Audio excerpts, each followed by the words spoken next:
అర్జునుడు హిందూ ఇతిహాసం మహాభారతంలోని ముఖ్యమైన పాత్రలలో ఒకడు. అతను గొప్ప యోధుడు, అద్భుతమైన విలుకాడు, కురుక్షేత్ర సంగ్రామంలో ప్రధాన నాయకుడు. అతని జీవితం వీరత్వం, నైతిక సందిగ్ధతలు, ఆధ్యాత్మిక వికాసం మరియు శ్రీకృష్ణుని పట్ల అచంచలమైన భక్తితో నిండి ఉంది. అర్జునుడి జీవిత విశేషాలు. 1. జననం మరియు బాల్యం. అర్జునుడు కుంతి, పాండురాజు భార్య మరియు ఇంద్రుని పుత్రుడు. పాండురాజుకు ఉన్న శాపం కారణంగా కుంతి తన వరాలను ఉపయోగించి వివిధ దేవతలను ప్రార్థించి సంతానాన్ని పొందింది. చిన్నప్పటినుండి అర్జునుడు విలువిద్యలో మరియు యుద్ధకళలలో అసాధారణమైన ప్రతిభను ప్రదర్శించాడు. గురువు ద్రోణాచార్యుడు అర్జునుడి అపారమైన ఏకాగ్రతను, అంకితభావాన్ని గుర్తించి అతన్ని తన ప్రియశిష్యుడిగా చేసుకున్నాడు. అర్జునుడి పట్టుదల వల్ల అతను చీకటిలో కూడా బాణాలు వేయగలిగే నైపుణ్యాన్ని సాధించాడు. ధనంజయుడు ధనాన్ని గెలిచేవాడు, సవ్యసాచి 2 చేతులతో బాణాలు వేయగలవాడు, పార్థుడు, పృథబై కుంతికుమారుడు వంటి అనేక పేర్లతో అర్జునుడు ప్రసిద్ధి చెందాడు. 2. ముఖ్య సంఘటనలు మరియు సాహసాలు. ద్రౌపదీ స్వయంవరం.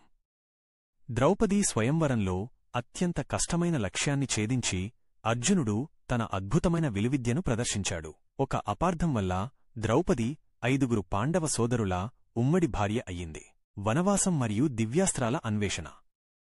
పెద్ద పాండవుడైన ధర్మరాజు జూదంలో రాజ్యాన్ని కోల్పోవడంతో పాండవులు 13 సంవత్సరాలు అరణ్యవాసం చేయవలసి వచ్చింది. ఈ సమయంలో అర్జునుడు దివ్యాస్త్రాల కోసం అనేక కఠినమైన తపస్సులు చేశాడు. అతను వేటగాడి రూపంలో వచ్చిన శివుడిని ఎదుర్కొని వారితో భీకరంగా పోరాడాడు. అర్జునుడి పరాక్రమానికి మెచ్చిన శివుడు తన నిజరూపాన్ని చూపి అతనికి శక్తివంతమైన పాశ్వతాస్త్రాన్ని ప్రసాదించాడు.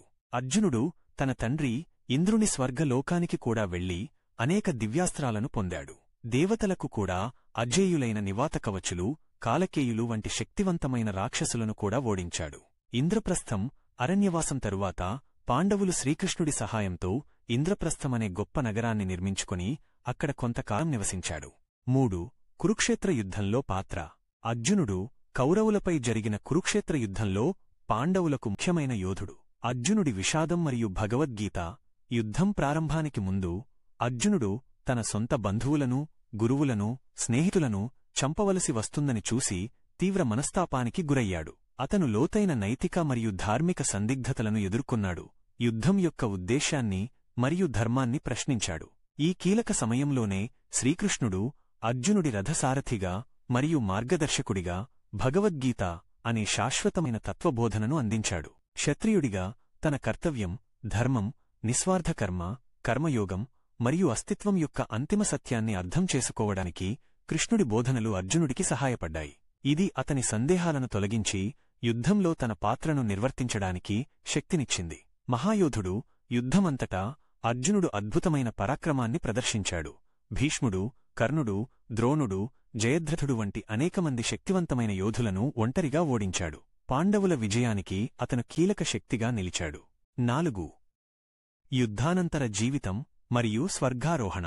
కురుక్షేత్ర యుద్ధం తరువాత అర్జునుడు తన సోదరులతో కలిసి కొంతకాలం హస్తినాపురాన్ని పాలించాడు. తరువాత కలియుగం ప్రారంభం కావడంతో పాండవులు తమ ఐహిక జీవితాలను త్యజించి హిమాలయాల వైపు తమ చివరి ప్రయాణం, మహాప్రాస్థానాన్ని ప్రారంభించారు. ఒకరి తరువాత ఒకరు మార్గమధ్యంలో మరణించారు.